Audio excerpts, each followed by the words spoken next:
Hi everyone, this is Anam. Welcome to global online NEET. So आज का ये video हमारा काफी इंपॉर्टेंट होने वाला है क्योंकि आज के इस वीडियो में हम list of added topics discuss करेंगे for physics, chemistry and biology for your NEET 2025 examination.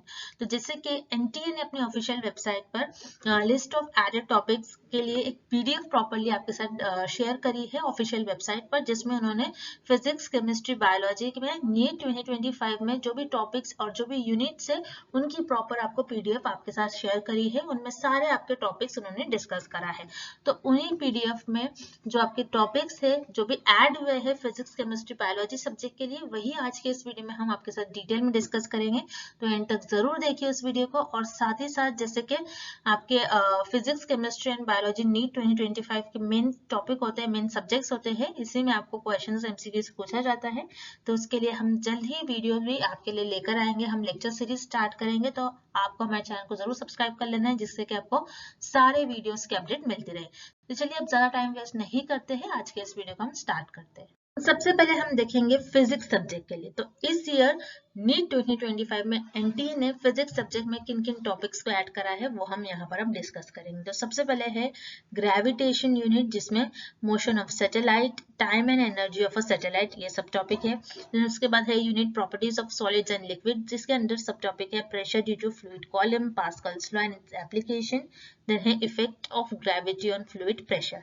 Then उसके बाद यूनिट आता है काइनेटिक्स थ्योरी ऑफ गैसेस, जिसमें RMS speed of gas molecule, Avogadro's number.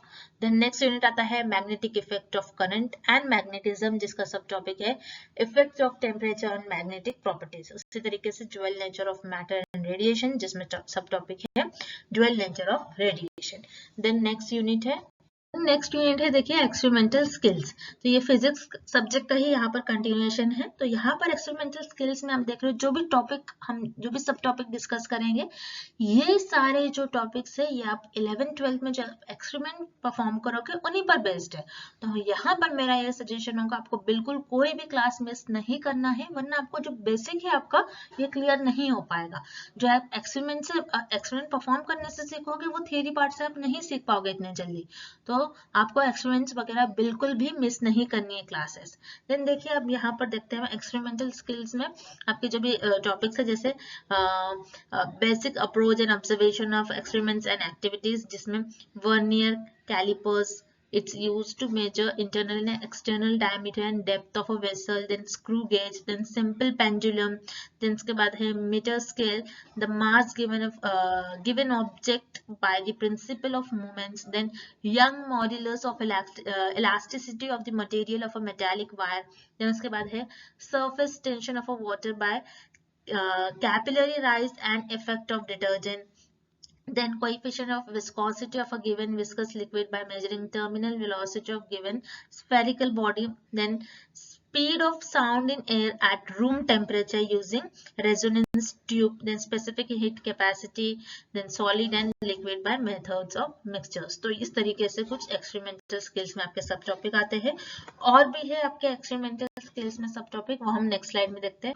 तो देखिए अगेन ये जो एक्सपेरिमेंटल स्किल्स है, इसी यूनिट के जो आगे जो बचे हुए, क्योंकि वहां पर स्पेस नहीं थी उस स्लाइड में, इसीलिए यहाँ पर हमने जो आपके बचे हुए टॉपिक्स है वो यहाँ पर हमने मेंशन करा है। जिसमें देखिए यहाँ पर है resistivity of given wire by using metre bridge, then resistance of a given wire using Ohm's law, resistance and figure merit of galvanometer by half deflection method. Then उसके बाद है focal length of convex mirror, concave mirror, convex lens using parallax method. then उसके बाद है plot of angle deviation versus angle of incident of a triangular prism. then refractive index of glass slab using traveling microscope. then characteristics of curves of p-n junction diode in forward and reverse bias. then उसके बाद characteristics of curves Zener diode and finding reverse breakdown voltage and identification of diode. then lead resistor and capacitor mixed collection of a such item. ठीक है, तो इस तरीके से आपके experimental skills में ये सारे सब टॉपिक्स आते हैं, जिसमें आप 11th-12th में आप आपके एक्सपेरिमेंट्स परफॉर्म करोगे। अब नेक्स्ट सब्जेक्ट के लिए हम देखते हैं कि आपके सिलेबस में किन किन टॉपिक्स को ऐड करा है। जैसे कि हमने फिजिक्स में जो भी आपके एडेड टॉपिक्स थे नीट 2025 में वो हमने डिस्कस कर लिया। अब हम केमिस्ट्री सब्जेक्ट के लिए देखते हैं जो एडेड टॉपिक्स है एनटीए की तरफ से नीट 2025 में, उन टॉपिक्स को भी यहाँ पर हम डिस्कस कर लेते हैं। तो केमिस्ट्री में जो सबसे पहला यूनिट है एटॉमिक स्ट्रक्चर, ये ऐड करा गया जिसमें nature of electromagnetic radiation, photo electric effect आप पढ़ोगे जो कि बहुत फेमस टॉपिक है। Then spectrum of hydrogen atom, Bohr's model of hydrogen atom and its postulate, then derivation of the relations for energy of the electron and radii of the different orbits, limitation of Bohr model. then उसके बाद आता है आपका chemical bonding and molecular structure, जिसमें आप concept of ionic and covalent bond पढ़ोगे। Then Lewis approach of chemical bond formation, then elementary idea for metallic bond and Fajans rule आप पढ़ोगे। देन उसके बाद है केमिकल थर्मोडायनेमिक्स, जो कि अगेन बहुत इंपॉर्टेंट चैप्टर है, बहुत ज्यादा वेटेज वाला चैप्टर है, जिसमें fundamentals of thermodynamics, then system surroundings, extensive intensive properties, state function, types of processes, ये सारी चीज आप केमिकल थर्मोडायनेमिक्स में पढ़ोगे। देन नेक्स्ट यूनिट है, देन देखिए केमिस्ट्री सब्जेक्ट के लिए ही हम नेक्स्ट यूनिट देखेंगे तो है रिडॉक्स रिएक्शन एंड इलेक्ट्रोकेमिस्ट्री, जिसमें electrolytic metallic conduction, conductance and their electrolytic solution, molar conductivities, variation with concentration, then Kohlrausch law and its application, then electrochemical cell, जिसमें इलेक्ट्रोलाइटिक एंड गैल्वेनिक सेल के बारे में आप पढ़ोगे, उनके डिफरेंसेस पढ़ोगे and different types of electrode, electric potential, standard electric potential, half cell, cell reactions, आप यहाँ पर काफी सारे सेल रिएक्शंस आप देखोगे। Then EMF of galvanic cell and its measurements, ये पढ़ोगे, जिसमें आप नर्ट्स इक्वेशन पढ़ोगे, अगेन बहुत फेमस है। नर्ट्स इक्वेशन पे कंपलसरी आपको क्वेश्चन पूछे ही जाते हैं। देन उसके application, then relationship between cell potential and Gibbs energy change, and dry cell and lead accumulator and fuel cell, इसके बारे में आप इस यूनिट में पढ़ोगे। देन उसके बाद यूनिट आता है केमिकल काइनेटिक्स, जिसमें pressure collision theory of biomolecular reaction, जिसमें डेरिवेशन नहीं है आपके, नो डेरिवेशन यहाँ पर इन्होंने मेंशन करा है, तो डेरिवेशन आपको नहीं करना है। देन उसके बाद है D and F block element, जिसमें ट्रांजिशन एलिमेंट्स आपको पढ़ना है। देन नेक्स्ट यूनिट, देन यहाँ पर देखिए आपके ऑर्गेनिक केमिस्ट्री से रिलेटेड सारे यूनिट हैं और उनके सब टॉपिक है। तो देखिए ऑर्गेनिक केमिस्ट्री की अगर बात करा जाए तो उसमें आपका यूनिट है purification and characterization of organic compound, जिसमें purification, crystallization, sublimation, distillation, different extraction, chromatography, principle of the application, then qualitative analysis, इसमें आप डिटेक्ट करते हो क्या उसमें कौन से एलिमेंट्स है, nitrogen, sulphur, phosphorus, halogen. Then quantitative analysis, जिसमें बेसिक जो प्रिंसिपल्स है वो estimation of carbon, hydrogen, nitrogen, halogen, sulphur, phosphorus होते हैं। एंड देन उसके बाद आप कैलकुलेट करना रहता है आपको empirical formula and molecular formula, जिसमें न्यूमेरिकल प्रॉब्लम्स होते हैं ऑर्गेनिक क्वांटिटेटिव एनालिसिस के लिए। देन उसके बाद है हाइड्रोकार्बन्स, बहुत इंपॉर्टेंट चैप्टर है, अगेन बहुत सिंपल है। Hydrocarbons means hydrogen and carbon आपके उनके बारे में ही सारी प्रॉपर्टी, उनके आयोबिक नेम, उनके isomerism, classification, general method of preparation and properties आप पढ़ोगे, उनके रिएक्शंस आप हाइड्रोकार्बन्स के इसमें आपको देखना है। देन उसके बाद है ऑर्गेनिक कंपाउंड्स कंटेनिंग हैलोजेंस, ठीक है, पूरा हैलोजेंस चैप्टर है, जिसमें आपको जनरल मेथड एंड प्रिपरेशन से उनकी properties, reaction, nature of CX bond, देन उसके बाद mechanism, substitution reaction, then environmental effect of chloroform, iodoform, freons and DDT के बारे में आप इस यूनिट में पढ़ोगे। नेक्स्ट यूनिट, देन देखिए ये केमिस्ट्री सब्जेक्ट के लिए ही कंटिन्यू है। देन जो लास्ट यूनिट है यहाँ पर वो है principle related to practical chemistry, जैसे कि आप 11th-12th में अगेन जैसे हमने कहा फिजिक्स में आप प्रैक्टिकल परफॉर्म करोगे, तो उसी तरीके से केमिस्ट्री में भी जो भी आप प्रैक्टिकल परफॉर्म करोगे 11th-12th में, वही टॉपिक यहाँ पर आपको पढ़ना है। जिसमें देखिए केमिस्ट्री में जो आप प्रैक्टिकल परफॉर्म करोगे इसमें आपको एलिमेंट्स डिटेक्ट करना होता है कि कौन सा एलिमेंट है, then functional group find out करना होता है, कौन सा फंक्शनल ग्रुप है ये आपको फाइंड आउट करना है।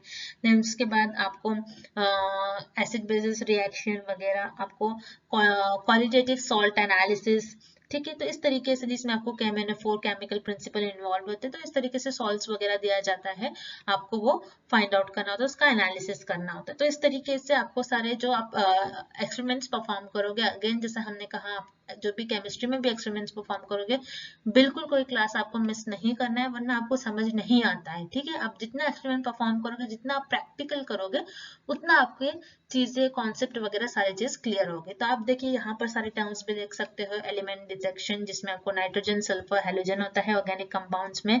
Then detection of functional group, जिसमें hydroxyl, alcoholic and phenolic group वगैरह होते हैं। देन उसके बाद प्रिपरेशन ऑफ फॉलोइंग, केमिस्ट्री में जो प्रिपरेशन होते हैं, जैसे कि इनऑर्गेनिक कंपाउंड में Mohr salt, potash alum, organic compounds में acetanilide, para nitro acetanilide, aniline yellow, iodoform, इस तरीके से। देन उसके बाद ट्राइमेट्रिक एक्सरसाइज है, जिसमें acid bases use by using indicators use करके आपको acid base group find out करना होता है। Then oxalic acid versus KMnO four, ठीक है, इस तरीके से Mohr salt versus KMnO four chemical principle involve in qualitative salt analysis वगैरह आपको परफॉर्म करना होता है। कैटायन एनायन केमिकल प्रिंसिपल्स वगैरह एक्सपेरिमेंट्स, जिसमें enthalpy of solution CuSO4, then enthalpy of neutralization, strong acid and strong base, then preparation of lyophilic and lyophobic solutions, ठीक है। then kinetic study of reaction iodide ions and with hydrogen peroxide at room temperature। तो इस तरीके से आपके chemistry में जो practical terms है, ये आपको इसके बारे में स्टडी करना है। ठीक है, नेक्स्ट। देन देखिए, बायोलॉजी सब्जेक्ट में भी जो एनटी ने इस ईयर नीट 2025 में जो टॉपिक्स ऐड करे हैं, तो वो यूनिट है यहाँ पर बायोलॉजी में structural organisation in animals and plant, जिसमें उनकी फैमिली के बारे में, जैसे कि कुछ बायोलॉजी टर्म है, कॉम्पोसाइट, जर्मेनिया, ठीक है, क्रूसेफिया, ठीक है। Then morphology and anatomy, functions of different system, digestive, circulatory, respiratory, nervous and reproductive of an insect, frog, ठीक है। देन उसके बाद है सेल स्ट्रक्चर एंड फंक्शन, जिसमें क्लासिफिकेशन, नोमेनक्लेचर ऑफ एंजाइम्स आपको पढ़ना है। देन जेनेटिक इवोल्यूशन, इस यूनिट में जो सब टॉपिक है, protein biosynthesis. Then biology and human welfare में डेंगू एंड चिकनगुनिया। तो इस तरीके से आपके बायोलॉजी में ये जो सारे यूनिट्स है, 3 to 4 यूनिट्स और उनके सब टॉपिक ये ऐड करे गए हैं इस ईयर बाय एनटीए। ठीक है, तो आई होप कि आपको ये जो सिलेबस है जो ऐड करे गए हैं यूनिट विद इनके सब टॉपिक, ये आपको अच्छी तरीके से समझ में आ गए हो। इन्हीं टॉपिक्स को आपको ऐड करना है। और अगेन, जो स्टूडेंट्स के ज्यादातर क्वेश्चन होते हैं, आपको न्यू एनसीईआरटी फॉलो करना है, या इस बात का आपको ध्यान रखना है। ठीक है, न्यू एनसीईआरटी के अकॉर्डिंग ही जो आंसर्स होते हैं, जो कैलकुलेशन होते हैं, वो आपके नीट में फॉलो करा जाता है, उसके अकॉर्डिंग ही आपको मार्किंग स्कीम दी जाती है। तो इस बात का आपको ध्यान रखना है। तो दैट्स इट। हम जल्द ही, आप कल से हम लेक्चर्स भी स्टार्ट करेंगे, तो उसके लिए आपको हमारे चैनल को सब्सक्राइब करना है। And thank you for watching this video.